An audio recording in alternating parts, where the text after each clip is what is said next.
the station working for you. This is WRTV News at 11, streaming now. Today marks 5 years with no answers or justice for an Indianapolis family after a 10-year-old boy was shot and killed. Thanks for joining us here at 11 o'clock. I'm Nicole Griffin. The FBI is offering a $25,000 reward for information leading to an arrest in the case of Deshaun Swanson. WRTV's Troy Washington shows us how the community is reacting to this renewed push for justice. This crime scene tape is left blowing in the wind, a sign that crime still hasn't taken a break and continues to surge in the city. Deshaun Swanson was the rallying call for the Butler-Tarkington neighborhood, and I think that's what caused the people in Butler-Tarkington to stand up and say enough is enough. And because of that, the neighborhood has been one of the model neighborhoods in the city when it comes to, reducing violence. It's been 5 years since Swanson was killed in a drive-by shooting on Graceland. To this day, there are no answers, but there is a renewed call to action to the tune of $25,000 being offered by the FBI. For it to have gone on 5 years, and we know people have information about this, but yet no one has come forward yet. And I'm hoping that someone would be moved by their conscience and will come forward. The loss has inspired change in the neighborhood, but it doesn't seem that closure will fully be accomplished until Swanson's murderer is caught. Reverend Harrison has been working to stop the violence for years. This particular loss has always stuck with him. This 10-year-old who was just out playing and ended up being the victim of senseless violence. So I had a son who was also 10 years old at the time. So, when I remembered that could have been my son. WRTV talked with a neighbor who lives in the Butler-Tarkington neighborhood. In fact, his son played Pop Warner football with Swanson. Whoever done that outrageous crime, should be held accountable for it. He says one parent to another, he knows what it's like to worry. Being around this neighborhood, sometimes when your kids grow up and they say they're going to the park, you always wonder if they're going to come home safe or not, and so the only thing you can do is just pray about that. He just wants his community to break the code of silence so the Swanson family can finally find closure. Working for you in Butler-Tarkington, Troy Washington, WRTV.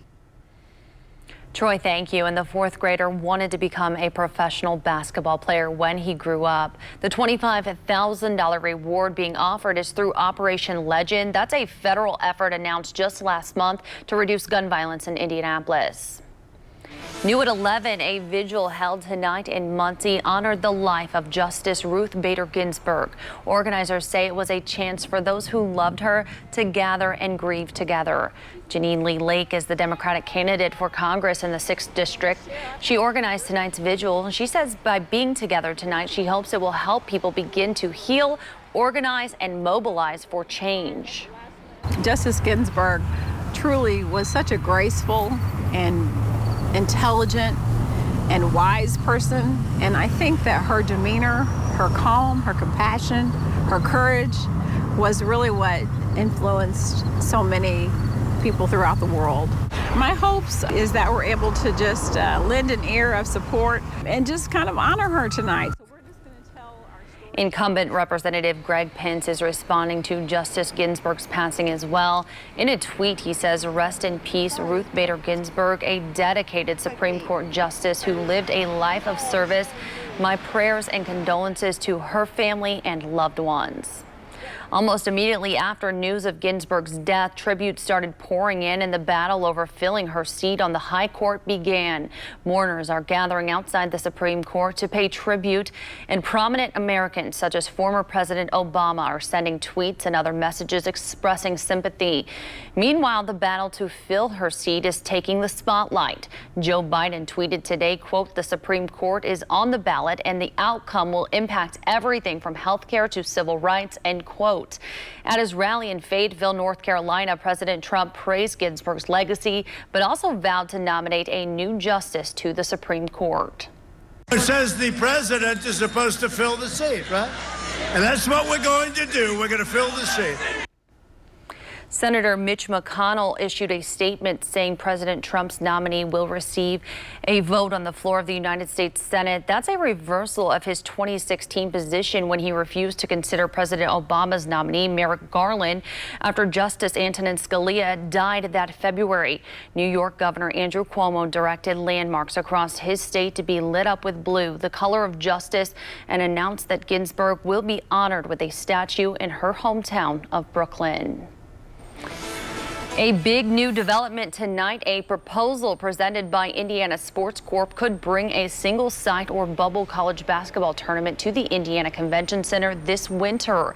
According to the proposal, the cost would start at $90,000 per team and would cover officials for each game, 20 hotel rooms, food service vouchers, airport transportation, COVID-19 testing, and team lounges for meetings and activities. Indiana Convention Center halls would transform into 2 courts for competition. Masks will be required when traveling to and from the convention center. And once inside, we are working to get more information on this major bid, and we will bring you any updates as soon as we learn new information. We are just hours away from the Colts home opener against the Minnesota Vikings, but this home game will be different from any of the rest. First, only 2,500 fans will be in attendance on Sunday. That is a rule the Colts and the Marion County Health Department put in place. Everyone inside of Lucas Oil Stadium must wear a mask unless eating or drinking. The Colts will put a pod seating arrangement into place, and that means if you bought tickets with a group of people, you will be able to sit together, but your group will be socially distanced in the stands from any other groups. Be sure to arrive early. There will be temperature checks before you enter the stadium.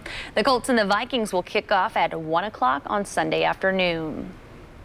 The Big Ten 2020 football schedules are out tonight. This comes 3 days after conference officials reversed an earlier decision and decided to go ahead with football season. Both Indiana University and Purdue University will start the season with games on October 24th. IU takes on Penn State. Purdue tackles Iowa. You can see the complete schedules by clicking on this story at WRTV.com. Now to your forecast. Meteorologist Kyle Mounts is standing by. And Kyle, it's a little chilly outside tonight. Yeah, it feels like some football weather out there. We've had nice dry conditions courtesy of this area of high pressure, and that's bringing in that east flow, some cooler air and very dry air with it as well. Humidity just 44%. It was about 29% this afternoon. As we sit at 58 in the Circle City, that east wind under 10 miles per hour. Already we've got a few 40s showing up on the map. 44 in Terre Haute. It's 48 in the Columbus area, and Fishers, you're already to 47, while it's 55 in Plainfield, because we kind of have some of that heat out of the east from the city going back into Hendricks County. Temperature forecasting 45 in the city tonight. It's going to be chilly, not into record territory though. That 36 degrees, and I don't think we'll see a lot of widespread 30s going into tomorrow morning. Just a couple of isolated spots in northern locations. Around 40 degrees for you in Peru, 41 in Lafayette, and again starting off in Indy around 45 degrees. We do have a warming trend in the 7-day planning forecast. We'll talk about when that will get started here in a few minutes. Kyle, thank you. After almost a week of training and remaining on standby in Baton Rouge, Louisiana, Indiana Task Force 1 members are now deactivated and back home tonight with their families. The team was called last Sunday to respond to help with recovery efforts due to Hurricane Sally. 35 members who come from all over central Indiana were sent as a FEMA Urban Search and Rescue Task Force. The task force leader says they're always happy to respond, even if they are just stationed and waiting to help when needed. We did training, just-in-time training is what we call it, with our boats in preparation for us to move into to Alabama and Florida. But the storm was obviously a tremendous impact in that area, but the state resources were able to take care of the issues that they had by themselves. The deployment came just a few weeks after Indiana Task Force 1 members responded to the Gulf Coast to help with efforts for Hurricanes Marco and Laura. With 45 days until the general election, a nonpartisan group spent their Saturday afternoon encouraging people to vote today. The volunteer-run voter registration event was held along the Pennsy Trail in the Irvington neighborhood. today. Well, despite having the opportunity to register, the organizer says all 66 people that stopped by were already registered to vote. So instead, they passed out information about early voting dates, times, and locations. I'm passionate about voting. I want others to be passionate about voting. I am ready to go vote in a pandemic. I'll have my mask on. I'll have my hand sanitizer ready. It's ignited me to sign up to be a poll worker. So I'm inspired by this election. I'm looking forward to be part of it. The nonprofit organization that held today's event is called When We All Vote. Their mission is to increase participation in every election and close the race and age voting gap by changing the culture around voting. Let WRTV be your central source for all you need to know before November 3rd. Go to our Vote in 2020 digital section. You'll find everything you need to know there, including who's on your ballot, where you can vote and when, how early voting works and when that starts, what mailing in your vote will look like, and any other questions you might have this election season. Keep a tab open at WRTV.com/vote in 2020. Now to our continuing coverage of the coronavirus and its impact on Indiana. The state health department reports 9 more deaths. 3,278 Hoosiers have now died with COVID-19. More than 110,000 Hoosiers have tested positive for the virus. More than 1.8 million people have been tested in Indiana. As the pandemic continues and more families deal with food insecurities across central Indiana, Girl Scouts and Kroger are teaming up. By 2025, the Kroger Foundation is on a mission to end hunger in the communities they call home and eliminate waste across the company. Now, Girl Scouts are learning how they can help. A new patch program puts girls through Kroger's Zero Hunger, Zero Waste curriculum. We talked to 3 girls who earned their patch this summer. Maybe if I can make a change in the world for people to not be starving anymore and all that, then maybe our world would be slightly different. We hope that they learn about the fact that first of all, that there is food insecurity in Indiana, and that there are food deserts, and that there are things that they can do in their own school, in their neighborhood, in their community to actually make a difference. After completing the patch program, scouts are then encouraged to create a community garden, learn to compost, or host a recycling program. They are also encouraged to teach those around them about hunger in Indiana. Join WRTV and the Indiana Black Expo for a free Zoom webinar on preparing for job interviews in the virtual environment. It's this Monday from noon until 2 p.m. presented by Cummins with tips from Hiring Hoosiers partner Spirion Staffing. You can then put what you learned to use at our next virtual Hiring Hoosiers Employment Opportunity Fair. It starts at noon Tuesday, September 22nd, and it's also free. Companies looking to hire include FedEx, First Merchants Bank, Indianapolis Airport Authority, Lowe's, and many more. For more information and to register, go to indianablackexpo.com. The White House on alert tonight. Coming up at 11, how a letter for President Trump came with a deadly postmark.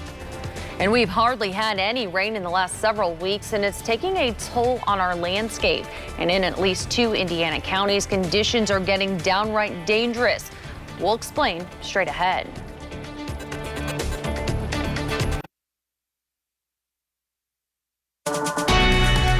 From the station working for you, this is WRTV News at 11, streaming now. This intersection where George Floyd died in Indianapolis will now bear his name. It's at the corner of 38th Street and Chicago Avenue where mourners have memorialized him. The name is commemorative, so mailing addresses won't change. Floyd's death has sparked a resurgence of the Black Lives Matter movement in the U.S. The FBI and Secret Service are investigating a poisonous package someone tried to send to President Trump. White House mail is screened off-site before delivery, so law enforcement intercepted the package. They say it contained ricin. That's a toxic substance with a history of use in terror plots.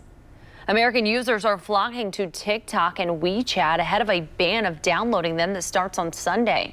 TikTok downloads were up 12% Friday compared to Thursday. WeChat is seeing a 150% increase. People who have the apps on their phones will be able to keep using them. The Commerce Department is banning downloads of them, citing national security concerns.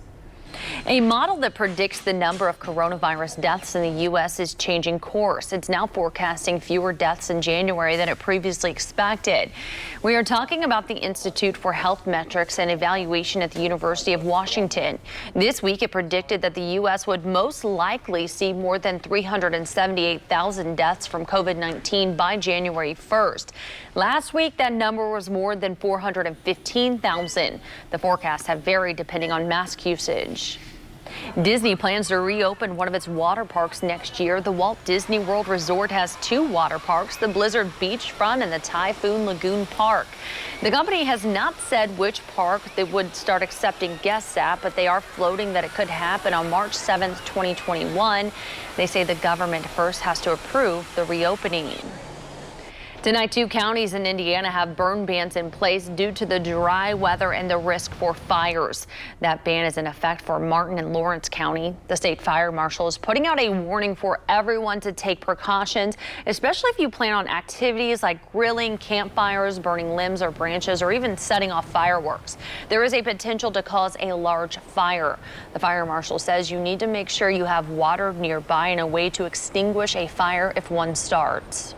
So if you're out, if you're at a campground, or even at home in the backyard, we certainly want you to exercise caution when having open burning.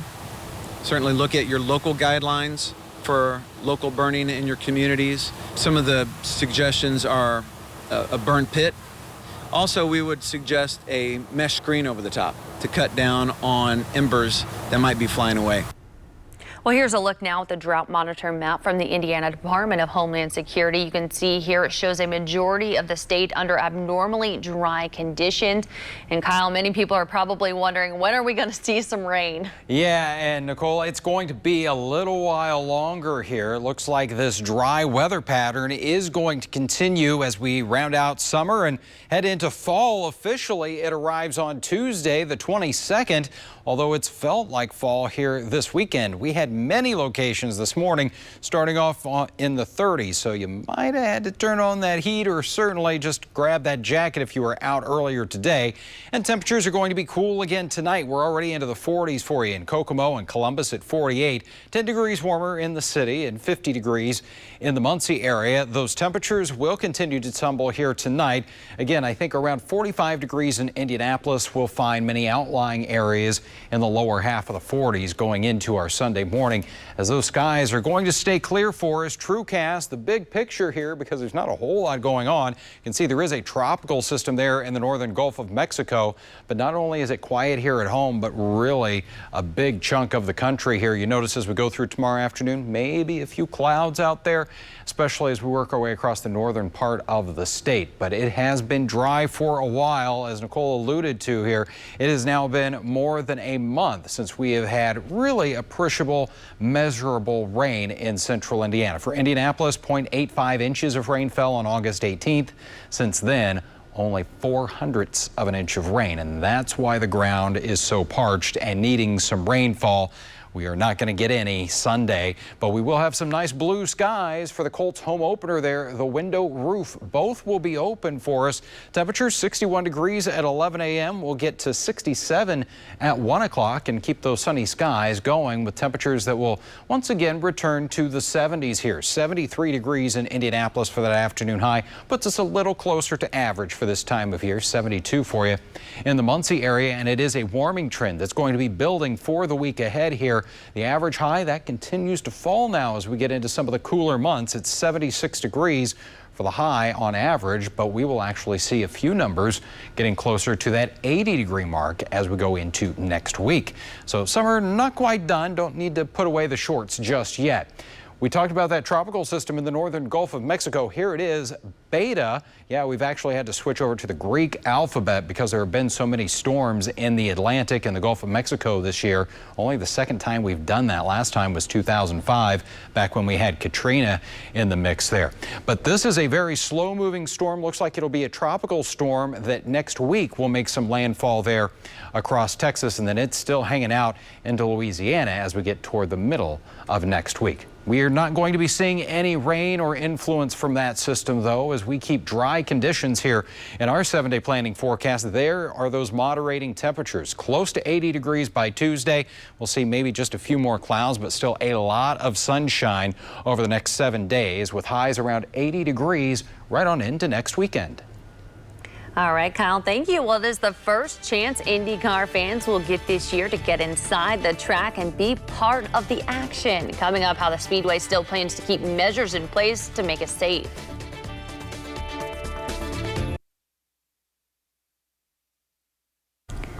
Racing resumes at the Indianapolis Motor Speedway in just 2 weeks. After missing out on having fans at both the Brickyard 400 and Indy 500, IMS will be welcoming guests inside this time.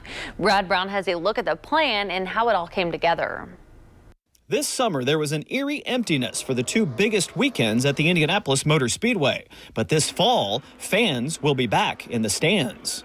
We've stayed in contact with the county health department, the state health department, really throughout the years. We were thinking about our other events, and this one we were pretty excited to get that approval from Dr. Kane. IMS has gotten the green flag to welcome 10,000 people to each day of the inaugural IndyCar Harvest GP, the first weekend of October. We wanted to have a number that we could manage. We wanted to have a number that we felt like was appropriate for the gates. We're going to have everybody come in either gate 1, which is the gate behind us right here at turn 1, or gate 9, which is the gate behind turn 4. Everyone entering will undergo temperature screenings, and masks will be required throughout the speedway. A lot of good things happen around the Indianapolis Motor Speedway. It's an outside event, and so we do know that COVID doesn't transfer as well outside, but at the same time we had to think about how do you make sure we're making sure folks are safe. So the mask is a big piece of that. 5,000 seats will be sold in each of the IMS Ovals Turn 1 and Turn 4 grandstands. Those are some of the best vantage points for the IndyCar road course doubleheader. As we were thinking about the Indy 500, we started thinking about where we were going to put people, even with at 25% capacity. So we did a lot of the work in terms of how the seating would work so that we can make sure that nobody is sitting in front of or behind you. You've at least got space on one side or the other, really trying to distance folks when they get inside. And if at the end of the day, a customer doesn't feel comfortable, we totally get it. We understand that. And we'll look forward to seeing people here in May. Along with the IndyCar doubleheader that weekend, IMS will also host the Intercontinental GT and GT World Challenge Sports Car Series for an Indianapolis 8-hour endurance race. It's on that Sunday, October the 4th. Tickets for all of those events are on sale right now. You can visit IMS.com for more details. Brad Brown, WRTV Sports.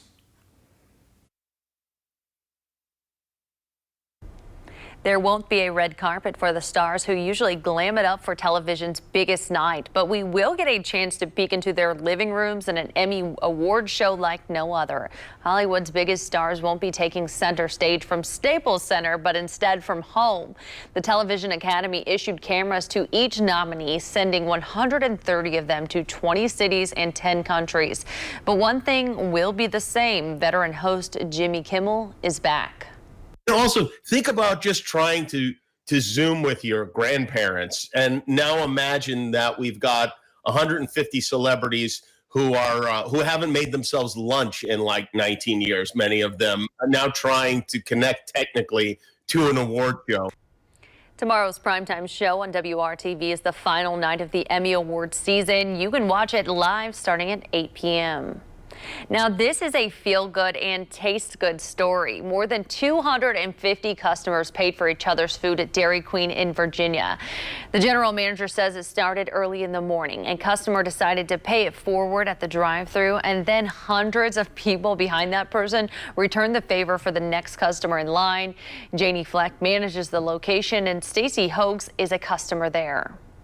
We've even had people that have gotten a large sweet tea, which is $1.50, something like that, and the people behind them might be 10, 15 bucks, and they go ahead and pay for it. Oh, it definitely made my day, and I hope it makes somebody else behind me, that's for sure. Well, Flex says the acts of kindness continued for hours, and that is just amazing. 250 people, Kyle. That's a lot of acts of kindness, isn't it? It is. Who stopped it? That's what I want to know. What a sweet treat. Yeah, you don't want to be that guy after 250. All right, well, as we've been talking about the rainfall deficit here, it is adding up. This is why it's so dry out there. Many locations about 2 inches below average on rainfall, and we will add another dry day to that on Sunday with sunshine, highs around 70. All right, Kyle, thank you, and thank you for joining us. See you back here tomorrow night. Have a great night.